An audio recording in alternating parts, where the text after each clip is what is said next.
घाटाल में शिशु मेला को लेकर तृणमूल का गुटिया संघर्ष को लेकर इलाके में काफी तनाव देखा गया। पश्चिम मेदिनीपुर जिला अंतर्गत घाटाल अरविंद स्टेडियम में घाटाल शिशु मेला को लेकर एक बैठक का आयोजन किया गया था। घाटाल में सांसद बैठक में शामिल होने की बात थी। सांसद के आने से पहले स्टेडियम में उनके समर्थकों की भीड़ उमड़ पड़ी। दूसरी ओर घाटाल के पूर्व विधायक संकट दल के समर्थक भी आने लगे। सांसद के पहुंचते ही देव के सामने ही तृणमूल कार्यकर्ताओं के दो गुट आमने सामने हो गए। देखते ही यह हिंसक रूप ले लिया। सांसद के सामने ही एक दूसरे पर घूसे थप्पड़ चलने लगे। अंत में दीपक चौधरी को बैठक छोड़ने पर मजबूर होना पड़ा।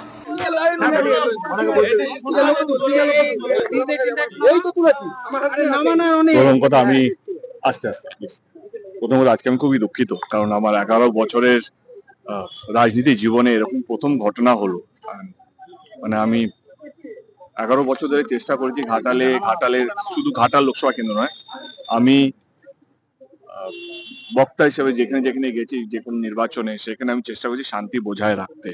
আমি এমন কোনো কথা বলিনি যাতে আমার দলের মনে হবে অন্য দলের সঙ্গে মারপিট করা। আমি সবসময় একটা শান্তির বার্তা, এবং আমি ওই রাজনীতিতে বিশ্বাস করি যেটা মানুষকে এক রাখে। আমি বিভাজন, পাওয়ারকে এই রাজনীতির মধ্যে বিশ্বাস করি না। আজকে সত্যি একটা খুবই দুঃখজনক একটা ঘটনা ঘটলো। এই শিশু মেলা নিয়ে অনেকদিন ধরে ঝামেলা হচ্ছিল। আপনারা শিরোনাম আমি কোনোদিনও বাইট দিইনি। আমি সিএম এর কথা শুনে আজকে সকাল থেকে ঘাটালেই ছিলাম। ইনফ্যাক্ট আমাদের একটা যেই দ্বন্দ্বগুলো নিয়ে মিটিং চলছিল এতদিন, সেটা আমি সকাল 10টা থেকে আমরা বসে 12টা অবধি, আমাদের ডিস্ট্রিক্ট প্রেসিডেন্ট ছিলেন বা ঘাটালে অন্যান্য নেতারাও ছিলেন, আমরা সব ঝামেলা মিটিং নিয়েছিলাম।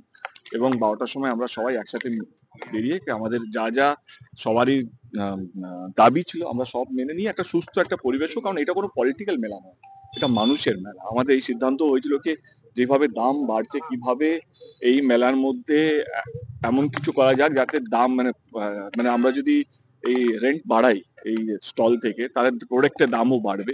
সেটাকে কিভাবে নিয়ন্ত্রণে আনা যায়, এইসব বিষয় নিয়ে আমাদের আলোচনা হয়েছে। Bureau report PVTV news.